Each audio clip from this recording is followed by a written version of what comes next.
everyone. Hello, hello. Thank you so much for being here and welcome to the Junior Achievement She Leads STEM Summit sponsored by Cisco. My name is Jovina Fordson. I am the breaking news and traffic anchor for ABC 7 News, and I am so thrilled to be hosting your upcoming panel. We have an incredible group of women for you here today. As we wrap up our She Leads STEM Summit, we will continue to celebrate women from all walks of life. We celebrate our ingenuity, the growth we have made over the years and contributions to society. The journey is not over, ladies. We are just beginning here, and we will continue to earn our place in history. Just a great video we saw entering this portion of our program. I just love to see that. Over the past few days, you've heard from women who are blazing their own trail, raising awareness against bias and taking action for equality. I would like to thank our presenting sponsor, Cisco. Thank you so much for being a part of today. This would not be possible without your assistance, and we thank you so much for that. We have an amazing lineup of speakers for you that I'm so excited for you to hear from. Today's trailblazers span from many different careers and backgrounds. These phenomenal women are here to empower you, to inspire you, and to elevate you so that when you leave here today, you will know that you can do absolutely anything you put your mind to. Now, I'm going to stop talking for a little bit because I want to introduce you to our panelists. So we are going to begin here with Ann Gentle. Good afternoon, Ann. Developer Experience Manager at Cisco DevNet, the developer program for Cisco platforms to connect, secure, and automate. Thank you so much for being here, Ann. Oh, Next up, thanks for the opportunity. Yeah, oh, so good to be here. Yes, I know. We can get to Yeah, talking. We're going to loosen up here, get off script sound. Thank that's you, right. Ann. Yes. Yeah, and I mean, Well, developer experience, what is that, right? I mean, when I started in school, that probably didn't even exist. So, what is that? It's something that we do at Cisco. And like you said, secure, automate, connect. Well, a lot of that is in the automation part. So, I work with ways to teach people how to use APIs. So, what's an API? It is application programming interface. And so, that's a way where all of us use the internet, but how does the internet actually happen? Well, there's a lot of equipment in between. And so, what we can do in Cisco DevNet is teach people how to automatically program that equipment to work right. So, I don't know if you've ever actually thought about where, you get your internet from your house, but if you look at your Wi-Fi router, then go to wherever the cable goes in your yard and then look up at the wires and then go to the next stage. That's the kind of equipment that Cisco is enabling. And so what we're doing in DevNet is teaching people how you can automate the setting up of all of that equipment. There are thousands of things you can set up. And so rather than like typing it all in, we're teaching people how to use these application programming interfaces to automate it. So, oh my goodness. Thank yeah. you. Thank you so much for explaining that because what I just said was definitely not the full description. And thank you so much. I'm so excited for them to hear more from you. Up next, we have Elizabeth, who likes to go by Liz Kelly. She is an assurance manager with Ernst and Young. Hi, Liz. Hi, Jovina. Great to be here today. Very excited. Thank you. We're so. Oh, go ahead. Oh, I was going to say, so a little about me. So I actually grew up in a really small town in rural upstate New York. My high school graduating class was 130 students, and that's the number of people who walked across the stage, so really small. After graduating college, I started with Ernst & Young, or EY, and they are a professional services firm with teams in over 150 countries, so a very global company. And those teams work in assurance, consulting, strategy, and transactions, tax, and other types of services. And so, as you mentioned, my role is on the assurance team. And what that means is I have clients, and those clients are companies who are required to report how much money they make to the public. And my job is to make sure that the numbers that they're reporting are reasonably accurate and they're in compliance with certain laws and regulations for that reporting. And so on a day-to-day basis, I manage over 20 different individuals across my multiple clients. It's kind of like a never-ending group project. And that's just a quick overview of what I do within EY. Awesome. Thank you, Liz. And you heard what she said at the tail end there. Group projects. It's like one massive group project. So I know we have some people in the audience that like doing that. So you'll have to listen up to Liz a little later on here. And next up, Lacey Sutherland. Hi, Lacey. She is the Central Maintenance Director for Valero in Benicia, California. How are you doing? I'm doing wonderful. I'm very excited to be here. Thank you. So to tell you a little bit about myself, I have a degree in chemical engineering from UC Davis. I worked for Valero my entire career.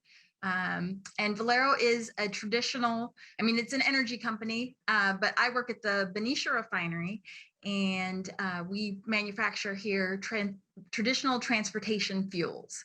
So what that is, that's the gasoline, the diesel, the jet fuel that, power the vehicles that, most everybody on this call use.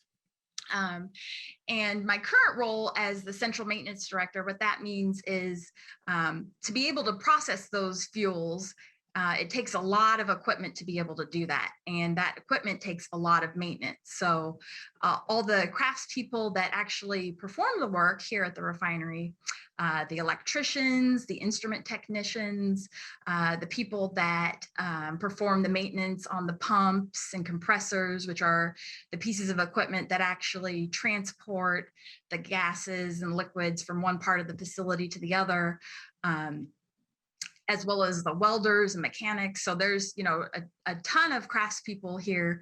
I think I have 100 full-time Valero employees that report to me doing that maintenance on a day-to-day basis. And sometimes when we bring in contract people, it could be up to maybe 1,000 people a day that are reporting up through me. And so oil refining has been, somewhat male dominated. A lot of the departments here have definitely seen an improvement in the percentages of makeup of females.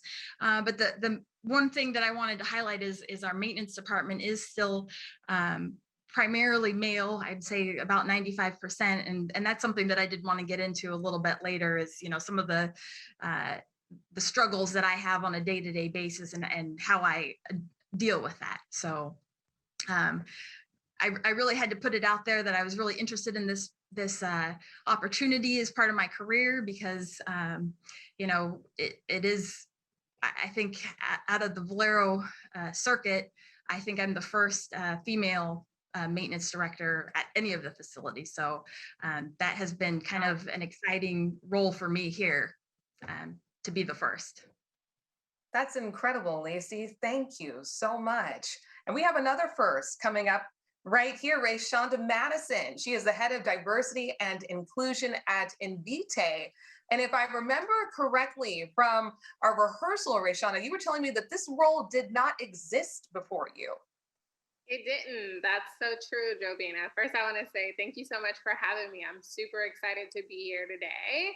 And that's true about my role. It wasn't a role that was already there that I applied for. It was one that was created, really around something that I'm passionate about. And so I'm looking forward to talking more about on this panel about how to create your own success and really create your own lane at different companies. Beautiful. Thank you so much. I want to start with a general question to open this up for all of the panelists. You heard just now, all of our viewers here, what they all do. But a big question is, how did you get there? How did you even find yourself in that space to begin with? Liz, let's start with you. Thank you.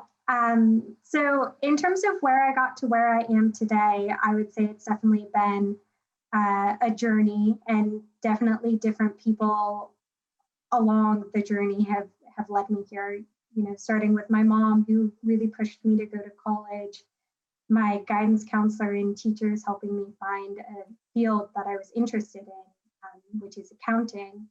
And then going to college and learning about the different career paths that I could have with an accounting degree. And then from there, my college career guidance group helped me kind of pursue a career with Ernst & Young. And, you know, that's where I really learned about what assurance meant and what an audit was. And then once I started at EY, there are definitely mentors along the way who helped me set goals and pursue those goals and gave me opportunities along the way in order to move to the next step in my career. And so I'm really appreciative of that. Yeah. It's always a journey with a community of people in most cases. There's always someone out there, whether it's a mentor or, as Liz stated, a mom, someone that helps guide that process a little bit for you. Rayshonda, I want to jump in here. Yeah, so my journey was definitely non-traditional. So I was working in retail. I was working at Home Depot. I started at Home Depot as a cashier, and then I started really focusing on my passions. I started taking an interest in this website called Pinterest, if any of you have heard of it before. And I started thinking about things that we can make to engage with the community. So I started having, women workshops on how to, use a power tool, how to make a bird figure, things like that. How to build a headboard out of a pallet, to really build engagement with our community members. And so that's an example of me really creating and pushing forward things that I love, even though I came into an organization just doing a certain thing. And so while I was at Home Depot, I was working hard on, really promoting culture at Home Depot as well as community engagement. But I realized I really wanted an office job. I didn't really know what that meant. I just knew I didn't want to work on the weekends. I was tired of working on holidays. So I actually had a mentor who told me, I think you should try, going for a temp role. So a temp role is where they place you somewhere that has an urgent need at the moment. It's not a permanent job. So I really stepped out on faith and said, okay, I'm going to take a temp role if this helps me get my foot in the door. And I was placed at a huge gaming technology company. That position was only supposed to be for a couple of days, and I killed it. And a couple of days turned into a couple of months. And then I was there for a couple of years, and my position and my impact that I had there changed over time. So that's a little bit about how I got into tech. And through that kind of adversity and just being gritty and really focusing on things that I love landed me at Invitae. That's where I work now, which is a genetic testing, genetic information company. So yeah, that's a little bit about how I got to where I am today. I love that. I love the path, the mentorship. That is beautiful. Lacey, do you want to share a little bit about how you ended up where you are? Well, I guess in my current role, I really had to put it out there that I was interested in this opportunity because, like I mentioned, a lot of the other departments have a higher percentage of women. And when I was sitting down and having a career discussion with my boss's boss, who, just to kind of paint the picture, was a very he's a 6'5" man, very imposing figure. And I put it out there that, hey, I'm really interested in maintenance. I think that I could do something in that role. And his response to me was, I could never really see you doing that. That's really surprising to me.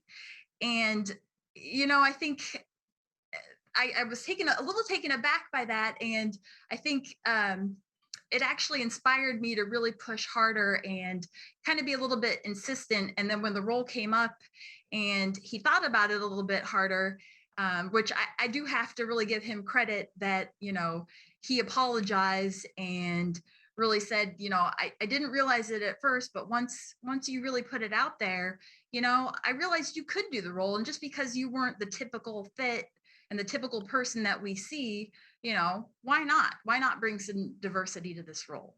And, so I really just had to, put it out there. And I think it's been one of the, most fascinating roles of my career so far. So sometimes you just have to go for it. Yes, thank you, Lacey. And I'm seeing a lot of similar threads here as well. You creating your own lane, Rayshonda creating her own lane. We hear the theme of mentorship in some cases. And what about yourself?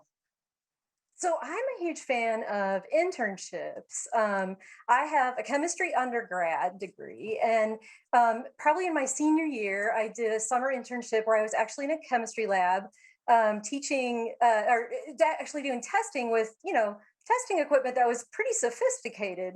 And in order to learn it, you had to read the manuals about how to run the mass spectrometer, right? And I liked the lab work, but at the same time, I really liked the reading the manuals and learning that. And so the more I got into the chemistry, the more I realized maybe this isn't a good fit. But this technical writing thing, is that a thing you can do? And so even though the job I was doing, the internship I had wasn't maybe totally great for me, I was curious and I looked around, and that's what I found that was really interesting was like this technical writing, this writing the user manual about scientific stuff, right? And sure enough, there are graduate programs in technical communication. You can study, scientific, chemical, environmental, and I happen to focus in, computers and technology. Learn to program web pages, right? So it was sort of one of those where like, this is interesting, but this is more interesting. So anyway, that was kind of my start, and then as I went in my career, sometimes I was doing things that, again, I was like, well, this is great, but I need to learn more.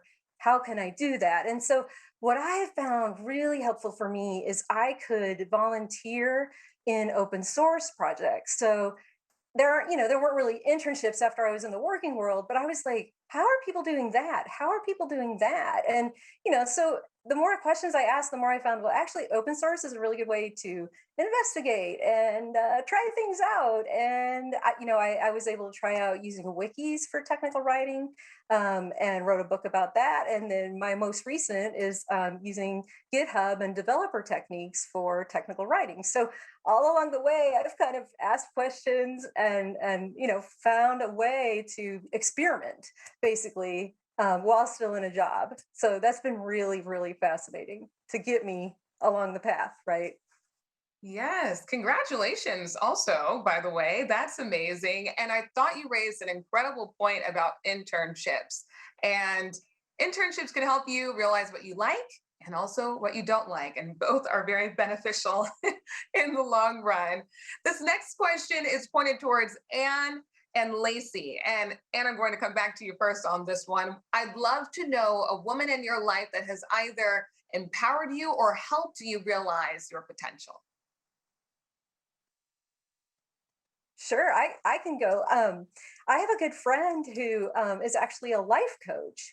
And so, speaking of my second book, I knew how hard it was to write a book. And so, I was kind of struggling with like setting goals and writing chapters and making an outline. And so, I actually asked her for help with that. And in doing some life coaching, I learned more about my own tendencies. I learned more about, just having this outsider's view to take a look. And so, especially as I move along in leadership and my own goal setting, I think know yourself is some of the best advice I learned from a life coach who is also a friend. And so, I mean, I think that's Jenny Remington is her name, and she is amazing and has just been a wonderful helper along the way. And by setting goals, I could do the parts and pieces of the second book, which was great and much harder because I knew how hard it would be. But by learning more about myself, I was able to set the goals, get it done, and move it, right? So that was awesome. I have to just totally give props to Jenny Remington, my good friend, did amazing work helping me know myself better. Oh, yes, love that. And everyone needs a good friend. Yes, Lacey, what about you? So I'd have to go with my coworker, Jill Brown Burns. So she's a technical expert in our corporate office. She's a fractionation expert, which is deals with the separation of fluids by their boiling points.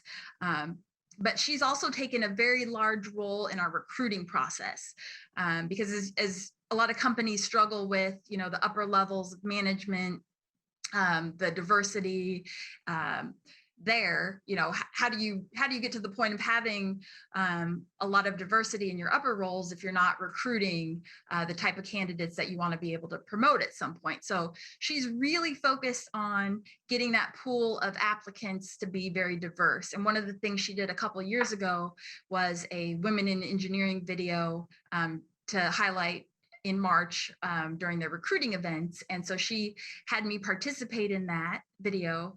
And it was really exciting because it highlighted a lot of very impressive women from Valero, and kind of being able to step back and see myself among the ranks of these other very impressive women really was kind of pivotal to me, to say, that I wanted more in my career. And, I just think that it did just as much for me as I think that it did for, the women that we were recruiting. So. Awesome. This next question, I think, relates in almost any field. And we're going to start with Rayshonda and Liz on this one, but if anyone has anything to add, and Lacey, I know you definitely do because we've talked about this, is the term imposter syndrome. First, I think we might need to define it a little bit for some of our audience here about what that term means or how people use it at least. And also, if you have experienced anything like that in the workplace, Rayshonda, I'll start with you on this. Yeah, so imposter syndrome for me is this feeling that I can sometimes feel if I'm in rooms that I feel like, people who might know more than me are in, right? And feeling like, oh my gosh, do I belong here? Do I have enough to contribute here? Or even feeling like I'm the only in a room. Sometimes being the only woman in a room could immediately make you feel and have some imposter syndrome. So for me, I've definitely experienced that in my career. One thing for me is I took a non-traditional kind of path. My journey is my journey alone for sure. And so throughout that journey, there are times when I've walked into rooms and felt like, oh my goodness, do I belong here? And one thing that really keeps me focused is really being rooted in the fact that I'm me. Nobody can bring what I bring to the table. And standing on that gives me so much power. And so when I come into moments where I feel like, do I belong here? I remind myself that I work hard. And when you work hard, you're prepared, you belong regardless. And so that's a little bit about imposter syndrome for me. That is great. Liz, your thoughts? Yes, so I would echo exactly what Rayshonda was saying in terms of the definition of imposter syndrome, that feeling of self-doubt or questioning whether you really deserve any of the opportunities or experiences that you are having. And I would say, I've struggled with that as well in very similar situations in terms of being the only female in the room or being the most junior person or the person with the least experience in the room. But the most important thing to remember is that you're in that room. And so from that perspective, you wouldn't be there if the other people around you didn't feel like you could add value. So it's important to remind yourself and myself about that in these situations. But, I also encourage you to be open about times like that. I found myself throughout my career reaching out to my friends or to my family, saying, oh, I'm doing this thing. I'm not really sure if I'm qualified. And sometimes having them remind me too, no, Liz, you are awesome. You've worked really hard. You deserve this. I find that helps as well in terms of just, reminding yourself and then, having a supportive network around you. That's also encouraging and reminds you that you do in fact deserve this. Mm-hmm.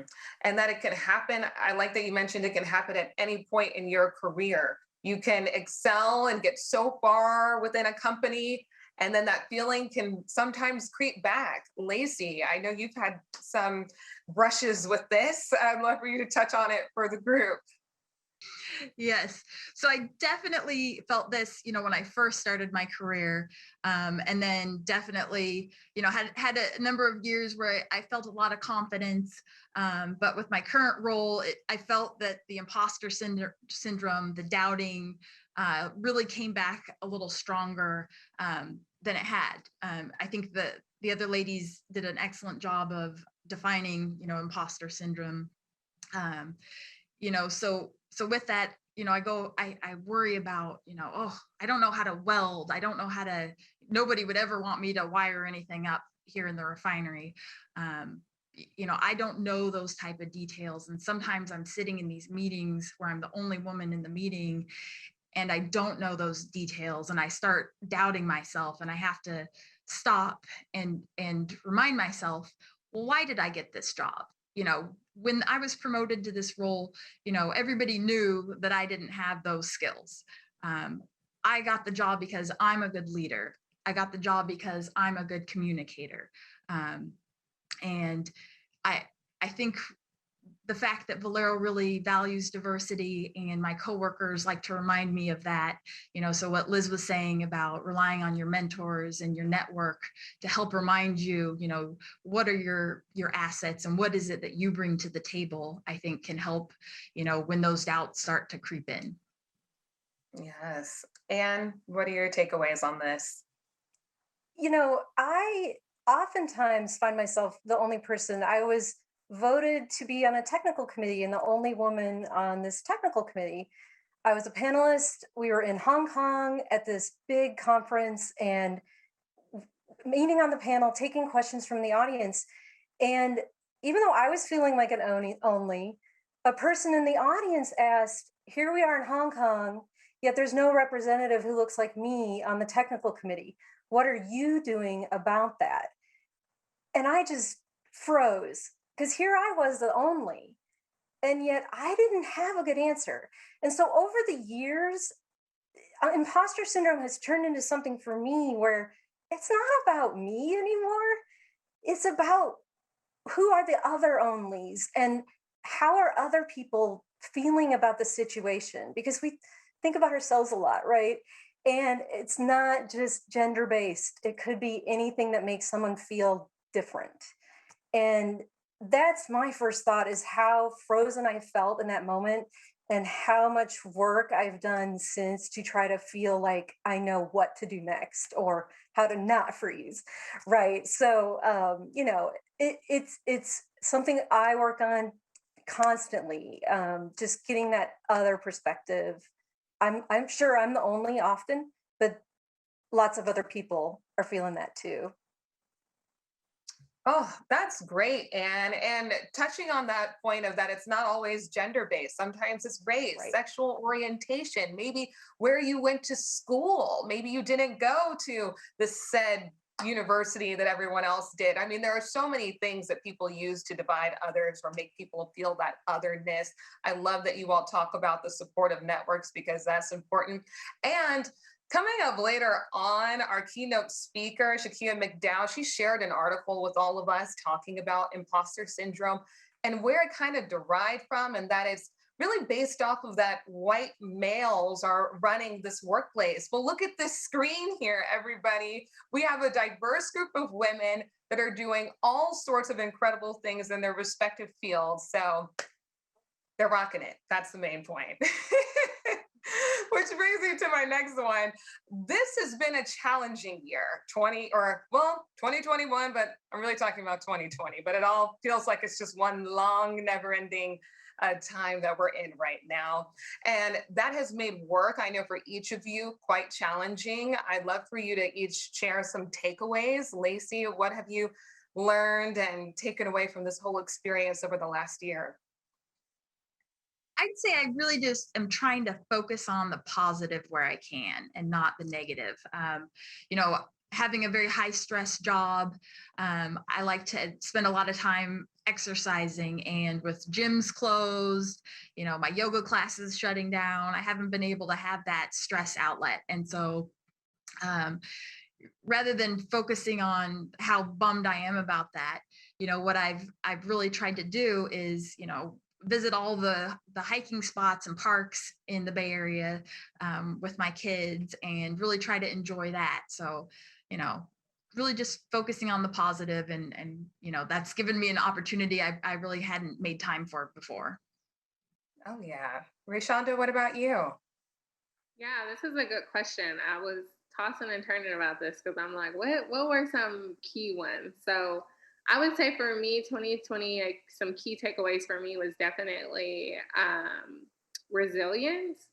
It was really inspiring to see how in different places all across the world, people got really, really resilient during a time that was really tough for everyone. I definitely felt it at my organization, in my family. So resilience was something that definitely, really, really stood out for me. Another thing that 2020 taught me was the importance of saving. I was able to buy a house last year because I wasn't commuting as much as I used to. I was in the house all the time. I still am. But I was able to save. So those are some key takeaways for me. Congratulations. And some takeaways for you? So I learned that I can like working at home, and that was a big takeaway for me. I set up my little office. I decorated it the way I liked, and it was an adjustment. I really liked going into an office. I liked being around my Cisco colleagues. We had our own little corner that we loved being with each other in. But we have WebEx connections. We have great video connectivity, and my team does a wonderful job of staying connected. And so I think that was my biggest takeaway was, you know what? As long as you're a team, as long as you can stay connected, however, and really just make your home office as much as, as comfortable as you can and as kind of separate as you can from the rest of your world. I just learned that, you know what? Working at home is actually pretty good. You can make it work really well. Oh, yes. The separation is key. Liz, what about you? Yes, so I would echo a lot of what everyone else on the panel said. And I would just add in another takeaway for me is really the growing importance of technology and how crucial it was to allow our companies to continue to function in a remote work from home environment, and how that's really driven a lot of the effectiveness that we've seen today, and the ability to hold this conference right now, even in the remote environment, I think is just really amazing and speaks a lot to how far technology has come and how much further it's going to be able to take us in the future. Right. Look at us now. I mean, we're able to reach so many more young women because we're on this digital platform. So it's exciting. This next question is an interesting one. And I want to start with Rayshonda, especially because of your specific position. But why do you believe women and people of color are underrepresented in the field of STEM? And what are your companies doing to close the gap? Yeah, that's a good question. I would say for me, I feel like there's a lack of representation for a few reasons. One that's really big is, I think, exposure. I'm in my 20s. When I was in high school, I didn't hear anybody talking about technology roles or being able to work at Pinterest or, things like that. That didn't come up in my circle. I didn't have people in my family who worked for organizations like that, or even organizations like the one I work for now, Genetics. I had no idea about this. And so I feel like exposure is a big barrier. I would also say the lack of representation also is a ripple effect of representation. I think people gravitate to spaces, to organizations, to companies, to missions based upon what they see and how they feel closeness to it. And so when you have lack of representation, lack of people who look like you, who you can feel closeness to, it can be hard to feel motivated or like, why is this cool? So for me, I think those are big reasons why we see lack of representation. I'm happy to say that some ways that, Invitae is focusing on this is definitely by supporting and sponsoring organizations like Junior Achievements, right? Talking to more of the youth, letting them know about opportunities, I think is really, really impactful. But we also do things like, community engagement. Our partnerships are focused around diversity, as well as, every part of the business at Invitae. Diversity, equity, and inclusion is something that really has to live and breathe everywhere for it to be successful. And so we really think about it when we're talking about our products, how we serve our customers, and how we get talent and get people to work for us. Yes, thank you, Rayshonda. Lacey, similar question here. What is your company doing to bring more women and people of color into the fold? I think Rayshonda did an excellent job of really talking about, being able to visualize yourself in that role, right? So I think, Valero's really trying to focus on the recruitment and the visual cues to help other women see themselves in those roles with, the videos showing, the engineers at work in action, the female engineers, as well as, from the recruitment standpoint, really focusing on targeting those groups of people because, like I had mentioned before, if you don't have that pool of candidates, that you're hiring at the entry level, you won't have that pool of candidates, further up to be able to promote into your upper management. So really saying that we have to address the problem at the root to be able to have upper levels of women and diverse candidates throughout our organization. So really recognizing that it's a problem and that they have to address it at the recruitment level. Thank you.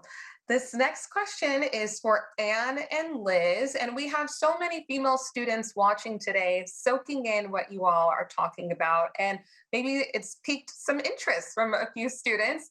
And I would love for you guys to share what they can do to prepare themselves for a future in STEM or maybe in another field. And Anne, I'll start with you. Sure. So I actually think there are a couple things you can do to prepare yourself for, especially like a scientific way of thinking.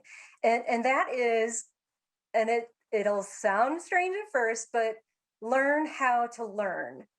And what I mean by that, and there is actually an online class about this, but it's about how to read to learn, how to analyze something that you're reading so that while you're reading it, you're learning. And so it's one of those just, sometimes you just kind of go to class or, sit in class or read something and you're not really trying to learn it, but so learning how to learn is just super important. And we teach software development, we teach programming, and a lot of things in tech. And part of it is just, okay, you need to sit down and realize that you're going to have to learn this. So just learning how to learn. And the other thing is how to ask good questions. And so, especially in like an open source software world, you're going to walk up to this community who really want to help you or want to get help from you, but you're going to have to phrase things. I tried this, I tried that. I thought it would do this, instead it did that. My question is, ba, ba, ba, ba, ba. And that is so important for just being a good student. And then, that will just get you on your way. I learned how to learn, and I know how to ask a good question so that I will learn while I'm getting the answer.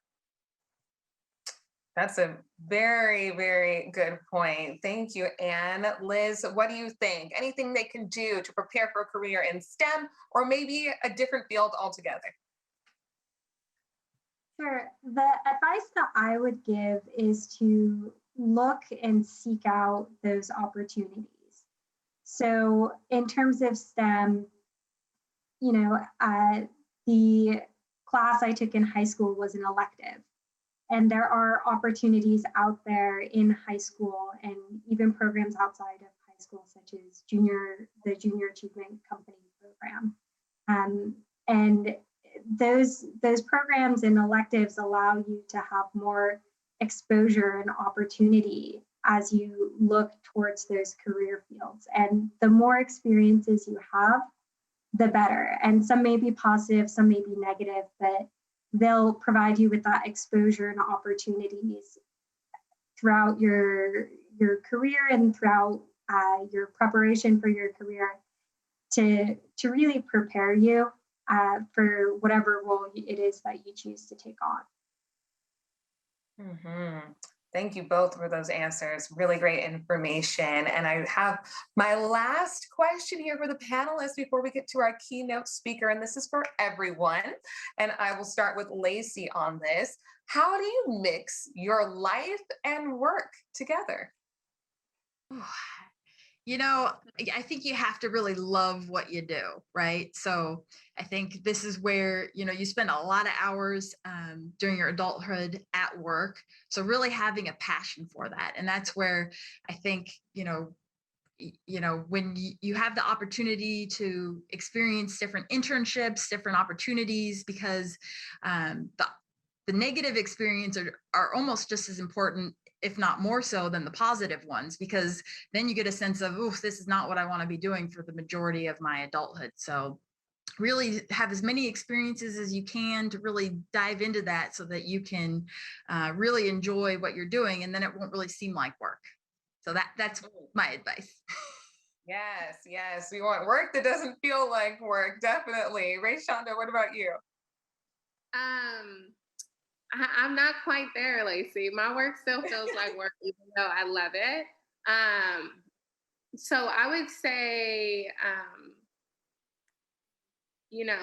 it's something that I don't get right every day. I try to focus on the things that I'm passionate about, even if it just feels like work. I try to focus on the things that I'm passionate about because that will get me through. But also, when you find things that you really love to do, it bleeds into your life naturally. And really for me, it's all about focusing on things that I'm passionate and things that I love, like Lacey said, so that they bleed together and kind of just work out cohesively. I would say it's been a lot harder since working from home, right? Because it's a little harder to feel like, okay, I'm at the office, now I'm home. So I'm working all over the house. So one thing I try to do is try to work in one room instead. Yes, I definitely understand that one. And maybe some of our participants here, our students, feel that as well by working remotely for school all around the house. Liz, what do you think here? Any way to blend your life and work together? Yes, so for this one, this is interesting. I'd like to call it work-life integration sometimes. I really focus on just communicating, when I have life going on or when I have work going on with those around me, so they know what to expect. And I think what's really great about my company is that they are supportive of that work-life balance, work-life integration. And for example, how I got involved in junior achievement and is actually through my company and their community service initiatives, which allows me to be engaged in my community and have, work behind me, supporting me and helping me find those opportunities, which is something I've always enjoyed, volunteering and speaking with students throughout my life. And so I think that that's really important, is to communicate those things are important and then find the avenues to pursue them while meeting all of your personal and professional and school responsibilities. Thank you. And Anne, since I know that you have written books, that pretty much bleeds into your life all the time, I think, and you're enjoying it, yes? Right. So I am a side hustle fan. I do Yes. have to admit. Absolutely. But I think it's, I think you're not going to love your job every day. And sometimes work is going to be a job. And what I find is then sometimes the thing I can do at home is the thing I'm curious about, that maybe at that point my job doesn't let me do, or that my job doesn't need me to do, right? So then I'm off like, hey, I'm going to try to do this, or I'm going to volunteer to do this. And so, I love the idea of what Liz is saying, which is like, volunteer, find things that matter to you outside of, the job. Work though, I love work in the sense of like trying new things and finding out what works well and, exploring. So, there's a job and then there's work for me. And like I say, I love side projects and exploring new areas. So that's is that integrated? I don't know. I think Sure. so. I think so. I think all of the answers were. And I want to thank each of you so much for participating in the panel. You dropped some real gems for our audience today. All the students I know are leaving with something to empower them and excite them. And thank you so much again. Really appreciate it. Now, yes, bye for now, but they'll be back a little later on when we say goodbye at the end of the program. I want to move over next to our closing keynote speaker, Shakia McDowell. She is the VP of Ethics and Compliance Strategy, Intelligence and Operations for Kaiser Permanente. And Shakia is also a JA alum. Welcome and thank you for being here, Shakia. Thank you, Jovina. As a sponsor, JA NorCal Governing Board member, and JA alum, it is an honor to participate in the She Leads program for the third year in a row and to be a closer again. Now that the 3 days are coming to a close, do you realize the investment you have made in yourself? Take this moment right where you are to show yourself gratitude for showing up, for being fully present and taking advantage of the amazing opportunities the program has afforded you this week. When Alyssa opened on Monday, she stated that she hoped by the end of the 3 days, you all would leave confident and connected. I invite you to check in on that. How has your confidence grown? What connections have you made? What ideas or passions have been ignited within you? There are so many times when we, and even I do this, attend events like this, build a huge momentum around something or a connection made, and the next day it is life as usual. Don't let this be your story. I challenge you to create a mini mission to manifest experiences in your life based on the last 3 days. For those of you who journal, use the next few items as prompts. And for those who don't, create space to think about how you will action. Your mini mission includes 3 objectives. Number 1, connect. Who will you connect with as a result of this event? A mentor, a speaker, perhaps someone who wasn't even here, but something said sparked a desire to reach out. 2, learn. How will you deepen your knowledge in an area where your curiosity was activated? Will you read a book, watch a video, follow a company or their product on social media, interview someone you made a connection with? And 3, act. Was there something that was said that now requires you to stop, start, or continue an activity? If so, what is it? And how will you hold yourself accountable? To recap, your mini mission is to connect, to learn, and to act. And I look forward to hearing how it's going from those who chose to connect with me. On Monday, we celebrated International Women's Day, a day set aside to celebrate our brilliance and strength, but also to remember that there is still progress to be made in our quest for gender equity and equality. We have adorned ourselves in purple as a reminder of our royalty, our power, creativity, wisdom, pride, and magic. This program was strategically planned to couple the significance of this celebration with the importance of imparting knowledge, activating power, and supporting your futures. Who remembers the theme of this event? If you said trailblazing, you nailed it. As I thought of how I might amplify this in my time with you, I was reminded what I shared several years ago. So I'm bringing it back with some additions to my reflections. Remember, we stand on the backs of fierce, determined, unstoppable, and trailblazing women.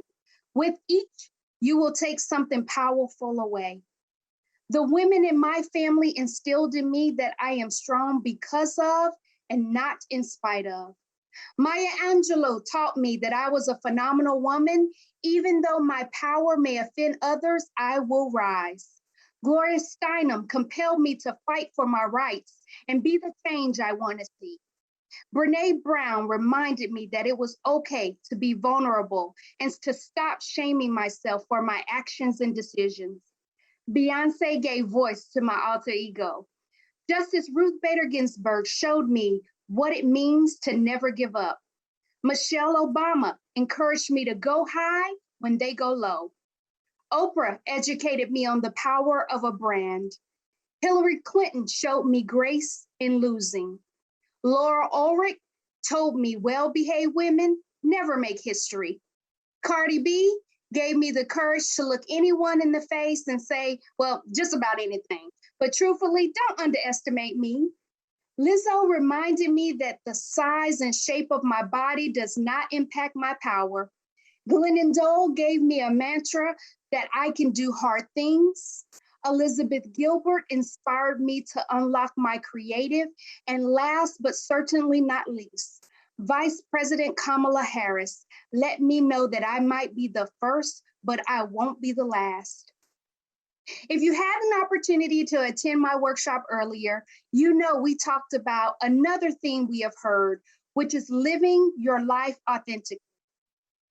If I'm completely honest, this gets harder the more you live. But what I have realized is in this world, in this moment, there is only one me.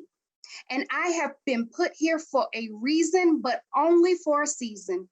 Therefore, I am obligated to be the only person I know how to be, and that is myself. Because there is something that I uniquely and magically offer that this world needs.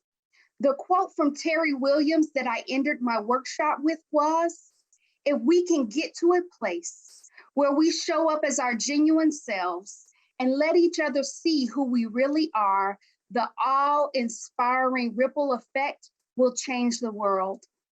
I don't know what the future holds. However, over the last several days and perhaps several years, if you've attended more than once, this program has allowed you to build a solid foundation in pursuit of your life's significance. It is now your responsibility to apply it for your life's good and pass it along to others who might benefit. As I close, I invite you all to join me in doing something that I incorporate into my daily yoga practice. If you are able, bring your palms to your forehead to remind yourself that you matter, you are important, and you are enough. If you are able, bring your palms to your lips to remind yourself to tell yourself this every single day. And if you're able, bring your palms to your heart to remind yourself that you are loved. Thank you for allowing me to share but a few moments with you as She Leads 2021 comes to an end. And Jobina, I'll turn it back over to you. Shakia, thank you. I still have my palms on my heart here. That was incredible. Thank you so much for sharing. And by the way, I'm sure you all noticed, she is a trailblazer. Thank you so much. We are going to turn it over now to a message from President and CEO of Junior Achievement of Northern California, Christine Byrne. As we come to a close on day 3 of JA She Leads, our virtual STEM Summit, I want to thank you for attending and being a part of this amazing event. We hope you enjoyed every single moment. Thank you to our moderator, Jobina Fortson, and to the panelists. Thank you for your inspiration and your encouragement. As we inspire tomorrow's trailblazers and future leaders, I encourage you to learn all you can. Ask questions. Keep attending events like this one. Don't ever stop dreaming big. Thank you to the sponsors that participated: Cisco, Chevron, EY, Kearney, Invitae, Robert Half, Valero, Align Tech, Kaiser, Genentech, John Muir, Roche, Armanino, Lockheed Martin, Google, Salesforce, CNA, Aon, Webcor, and Wood Rogers. My gosh! Thank you to the volunteers from these companies that participated in the workshops. And thank you to my team for the hundreds of hours, probably thousands of hours you put into making this event amazing. Educators, thanks for bringing the girls, and most of all, students, thank you for being here. You are why we do what we do. Please don't forget to take the survey. There's so many events coming up over the next few months. Please check our website at janorcal.org. Get registered, earn badges. That survey that you fill out will make you eligible to win dozens of our amazing swag bags that have the Apple AirPods in them, a sweatshirt. I mean, there's so much stuff. It keeps coming. We haven't mailed them out yet. It'll be a while because so many of the corporate sponsors that have participated today want to reward you for the feedback that we need so desperately for you to provide. We will see you all soon. Please consider attending our Stock Market Challenge event on March 18th. All of the participants are eligible to place in the top third to be entered in the national competition. What an amazing opportunity to understand why companies like Robinhood and GameStop are so prevalent in the news today for teens to consider investing in their future. So exciting. I love what we do for you, and continue to tune in. You won't be disappointed.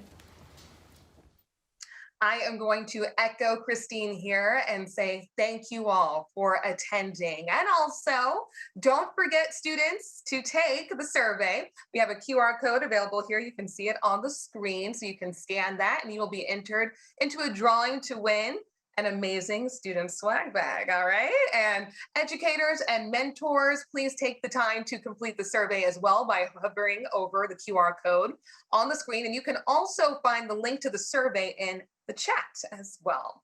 And I want to thank our panelists. I took away so much from our conversation. Also, our closing keynote, still having my palms on my heart. I'm going to bring that into my daily practice. Shakia, thank you so much for that as well.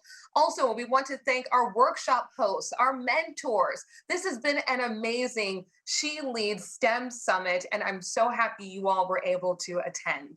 So, Women's History Month is the entire month of March. And I want to make sure that we all continue to celebrate our accomplishments, live out our dreams, and be trailblazers, because you all are going to be trailblazers if you aren't already, because I know that's something that we are all excited for. And I'm just really pumped about this program. It was so great to be here and listen to all of that information. And we look forward to doing this again next year, hopefully in person. But until then, I leave you with some words from Dr. Maya Angelou. I am a woman phenomenally.